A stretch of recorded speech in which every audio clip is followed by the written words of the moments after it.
Hi, this is Jaya. In this video, we shall see about narrative poetry.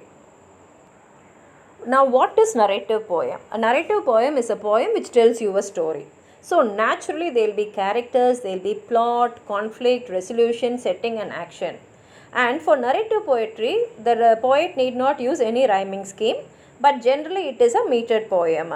The poem can be short or long, or even sometimes the poem can be very complex. Generally, these narrative poems are very dramatic because they are telling a story. And these narrative poems are borrowed from the oral narratives which were present in those days, and it is present in all the cultures. So, narrative poem is there in all languages, and we can say epics, lays, idylls, and ballads are all come under narrative poems.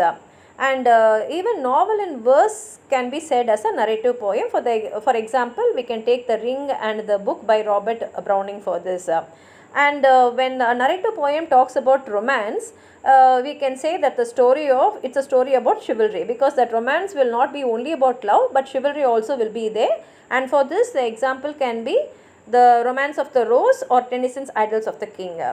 And shorter narrative poems can be equalized with a short story, and sometimes many short stories will be collected together, and for this we can take the example of Chaucer's The Canterbury Tales, where many short stories are there. And even sagas will be there, which talks about incidental poetry and also about the biographies of the poets. And for this I can give you the example of The Cremation of Sam Magee by Robert Service. Now I am going to give a few examples of narrative poems, and I think that will help you to understand what narrative poems are exactly. The first one I am going to give is Epic of Gilgamesh. We don't know who's the writer, because this is one of the oldest narrative poems. It was written in ancient Mesopotamia, somewhere around 2100 BC. And this poem tells the story of the king of Uruk. His name is Gilgamesh. And we have a very strong and wild man Enkidu, who takes up the task of protecting his people against the brutality of Gilgamesh. And then, of course, The Canterbury Tales by Geoffrey Chaucer, which has 24 stories, and this is said to be the longest surviving narrative poem of English literature. And in the prologue, he introduces all the characters, and we find that almost all the professionals of that time, including the religious figures, are included in his Canterbury Tales. And then we can take Edgar Allan Poe's The Raven, where we have the story of a raven that can talk. And this raven visits a lover, and this lover laments the loss of his beloved Lenore, and the raven just listens to it, and he has a conversation with him. And Coleridge's The Rime of the Ancient Mariner is an excellent story, which tells the story of an mariner, and there are so many supernatural elements also present in this Rime of the Ancient Mariner. And Tennyson's The Charge of the Light Brigade tells a story of 600 soldiers of Light Brigade, British Brigade, who perished when the commander made a mistake. He gave the command of attack exactly at the time when the enemy was fully aware, so that destroyed his full brigade of 600 soldiers. And William Wordsworth has written VR7, where the poet inquires a little girl about her siblings, and the girl responds to him. And H.W. Longfellow's The Song of Hiawatha tells the Native American legends in metrical verses, and it has a noble hero, a doomed love, gods, magic, and folklore. Everything is there in this poem.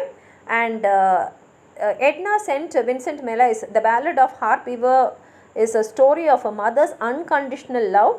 And by the end of the poem, we find that she dies weaving her child magical clothes from a harp. Harp is actually a musical instrument.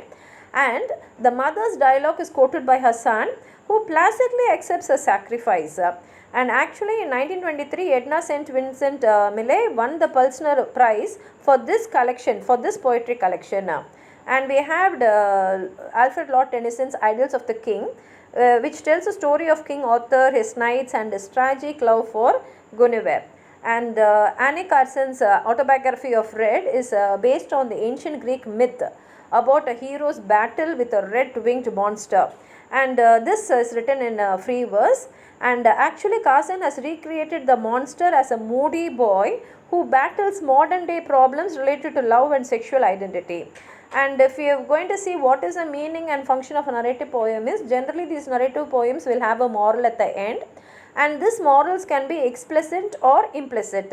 So the readers only must analyze and evaluate and find out the meaning of the poem by the characters and their actions. And another function of this narrative poem is to create a national narrative so that the people will be inspired by it, and for this we can take the example of the Charge of the Light Brigade.